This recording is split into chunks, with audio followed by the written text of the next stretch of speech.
शेख हसीना को क्यों बांग्लादेश से भागना पड़ा और रिज़ाइन दे करके भागना पड़ा। आखिर बांग्लादेशी लोग ऐसा क्या किए कि उनको छोड़ करके भागना पड़ा। बहुत से सवालात हैं, लेकिन आज हम चर्चा करेंगे कि आखिर ऐसी क्या वजह आ गई कि वहाँ पे फौजी शासन लागू हो चुका है। कहते हैं कि शेख हसीना 2009 से जब से सत्ता में आई हैं, फिर इलेक्शन होता रहा है, दिखावे के नाम पे इलेक्शन होता रहा है और ये हुकूमतें बनाती रही हैं। और बहुत सी बीच बीच में बहुत से मामलात आए, लेकिन दब गए। इस बार ऐसा हुआ कि स्टूडेंट ने जब आवाज़ उठाया कि ये जो सब्सिडी दी जा रही है, पहले हाई कोर्ट में, फिर सुप्रीम कोर्ट में, लेकिन सरकार अपनी बात पे अड़ी रही।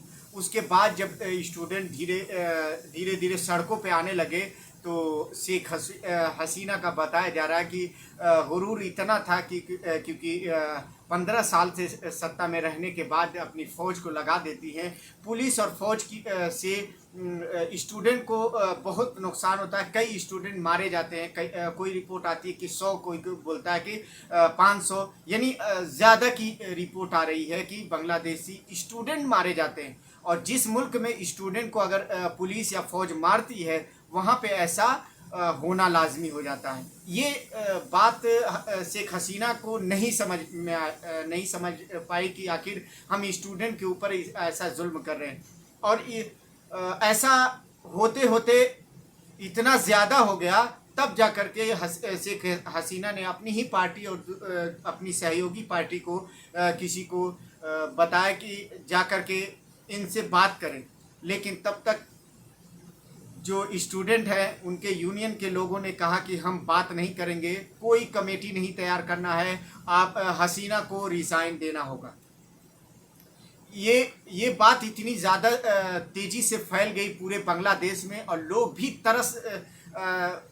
तरसा चुके थे, बहुत ज़्यादा परेशान हो चुके थे शेख हसीना से। आखिरकार धीरे धीरे उग्र होता गया। हालांकि प्रधानमंत्री के आवास से 3 किलोमीटर पहले से सिक्योरिटी लगी हुई थी, लेकिन कहीं ना कहीं कुछ लोगों का ऐसा मानना है कि इसमें फ़ौज भी बाद में नरमी से पेश आना शुरू हो गई, जिसकी वजह से ये जो स्टूडेंट है और पब्लिक है, पूरी पब्लिक ज़मीन पे आ गई थी और पीएम आवास पे पहुंचने वाली थी।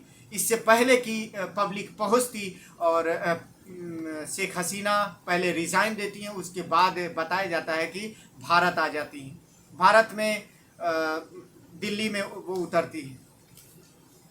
ये सब तो होता है, और वहाँ पे लोग पूरे बांग्लादेश में मिठाइयाँ तकसीम होने लगती है। हत्ता कि विदेशों में रहने वाले जो बंगाली हैं, वो मिठाइयाँ बांटना शुरू कर दिए कि अब हमें रियल में अब जा कर के आज़ादी मिली है। इस कदर शेख हसीना को नापसंद करती है बांग्लादेश की आवाम।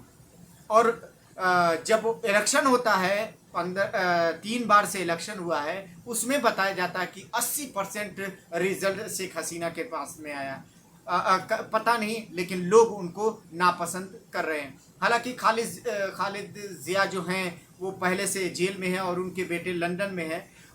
लेकिन पब्लिक इस बार जोर ऐसा लगाए कि पार्लियामेंट में शाम तक, बताया जा रहा है, रिपोर्ट आई है कि शाम तक पब्लिक पार्लियामेंट में भी थी और पीएम आवास में घुस करके उनके चीज़ों को बांग्लादेशी सब उठा लेके गए।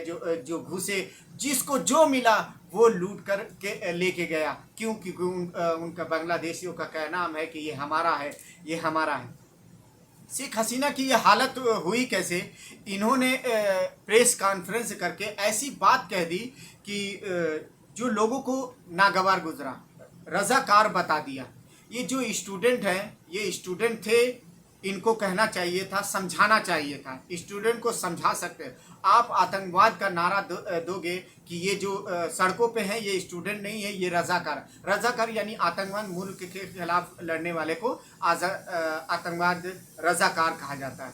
तो जैसे ही इन्होंने रजाकार जिस दिन से कहा है, तकरीबन 3-4 दिन पहले की बात है, उन्होंने जब ये बयान दिया शेख हसीना, उसके बाद से पब्लिक इस तरह उग्र हो गई कि कहीं से कंट्रोल हो नहीं रहा था। आखिरकार शेख हसीना को रिज़ाइन देना पड़ा। इधर मुल्क में हालात बहुत अच्छे नहीं है इंडिया में। बताया जा रहा था कि वेस्ट बंगाल में ममता बनर्जी हाथ जोड़ जोड़ करके लोगों से रिक्वेस्ट कर रही हैं, और वहाँ के खासकर बीजेपी के, क्योंकि बीजेपी के कोई लीडर कोई ऐसा टिप्पणी कर दिया मजहबी एतबार से, उनसे भी रिक्वेस्ट कर रही हैं कि यहाँ पे ऐसा टिप्पणी न करे, कोई ऐसा कमेंट सोशल मीडिया पे न करे जिसकी वजह से यहाँ के माहौल ख़राब हों। हालांकि ममता बनर्जी पूरे तट पर खड़ी हैं, क्योंकि सेंट्रल से भी उनको मदद हो रही है, और उन्होंने कहा भी है कि लोगों से कहा है कि आप शांति बनाए रखें, जैसा भी सेंट्रल से हुक्म होगा, जैसा कहा जाएगा वैसा होगा। चाहे बांग्लादेश में इंडियन अगर फंसे हुए हैं, अगर कोई मजबूर है क्या है, उसको सेंट्रल देखेगी। स्टेट में आपको हालात ख़राब करने की ज़रूरत नहीं है। वो हाथ जोड़ जोड़ करके जगह जगह पे लोगों को समझाने की कोशिश कर रही है।